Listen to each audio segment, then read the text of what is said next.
Between May 31st and June 1st, 1921, the thriving African-American Greenwood District community, known as Black Wall Street, suffered one of the deadliest racial massacres in U.S. history.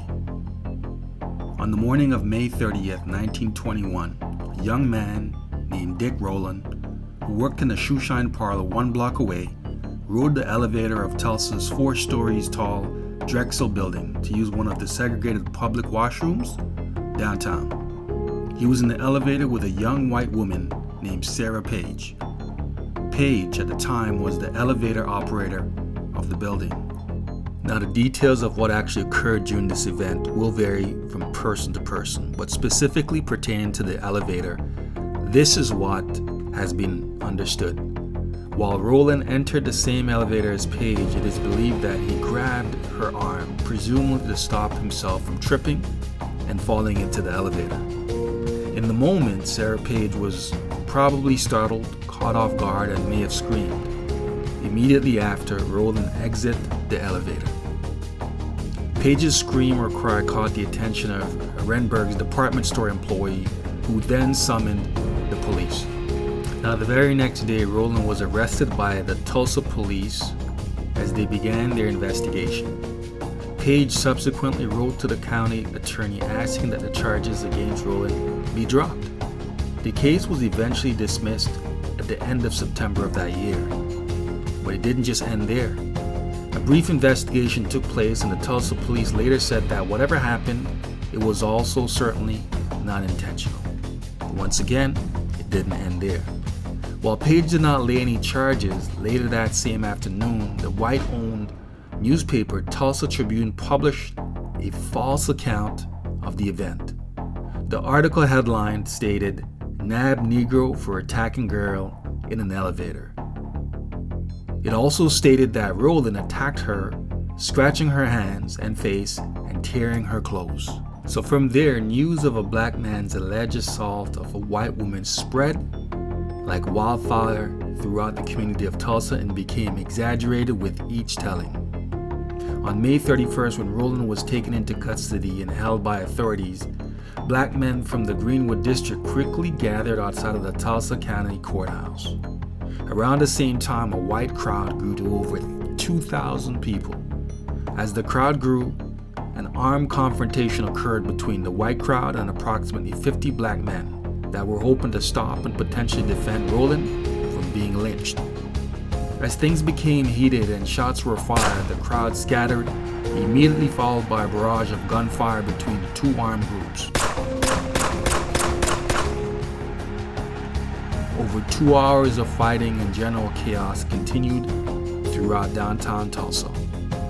The vastly outnumbered African Americans retreated back to their Greenwood district. From there, the white group followed. And as the night unfolded, violence exploded and rumors persisted that hundreds of blacks were descending on Tulsa, causing the notion of a Negro uprising. Now, throughout that night and into the morning of June 1st, much of Greenwood was engulfed with dark smoke as an armed white mob, many deputized by the local police, went on a rampage from house to house, block to block, and store to store, looting, stealing, destroying residents' possessions, and torching buildings. Carloads of armed whites made drive-by shootings in residential neighborhoods. Many fleeing black residents of all ages were shot down. Yes, shot down in the streets. It was also reported that private planes circled overhead, shooting people as they fled while also dropping incendiary devices. While black Tulsans fought hard to protect their homes and businesses, they were vastly outnumbered. Hundreds of Greenwood residents were brutally killed. 35 city blocks were destroyed. Over 1,200 homes and over 190 businesses, including churches, schools, a hospital, and library, was demolished. By the morning of June 1st, 1921, Greenwood had been fully destroyed. And later that afternoon, Oklahoma Governor Robertson declared martial law and sent in the Oklahoma National Guard. Thousands upon thousands of African Americans were arrested and detained. The American Red Cross immediately responded, arriving the next day reporting over 10,000 African Americans in need of relief, left displaced, and homeless.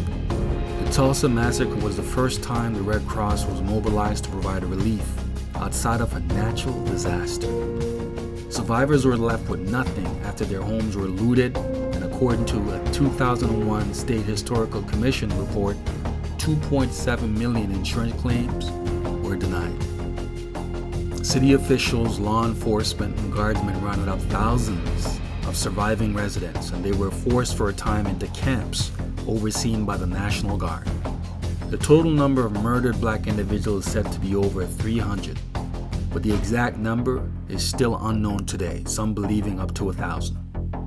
Many of these dead bodies were dumped into unmarked graves. To this very day, the unmarked graves have not been found. It is also believed that many of their bodies may have been dumped into Tulsa's Arkansas River. For decades, the massacre remained undocumented. Government officials tried to cover up the events.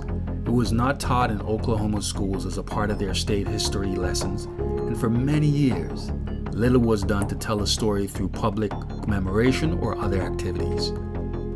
It's as if it didn't exist.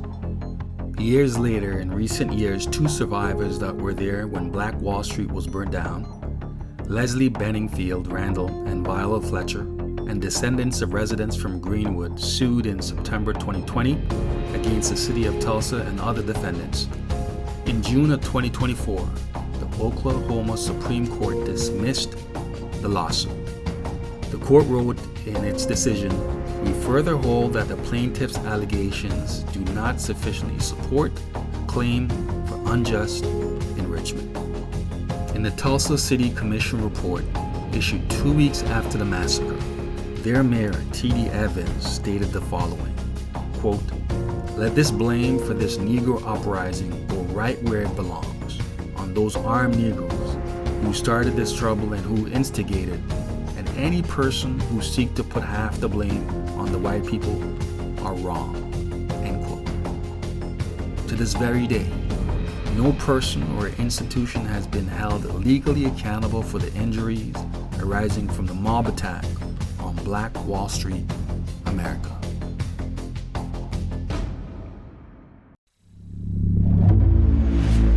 Clayton.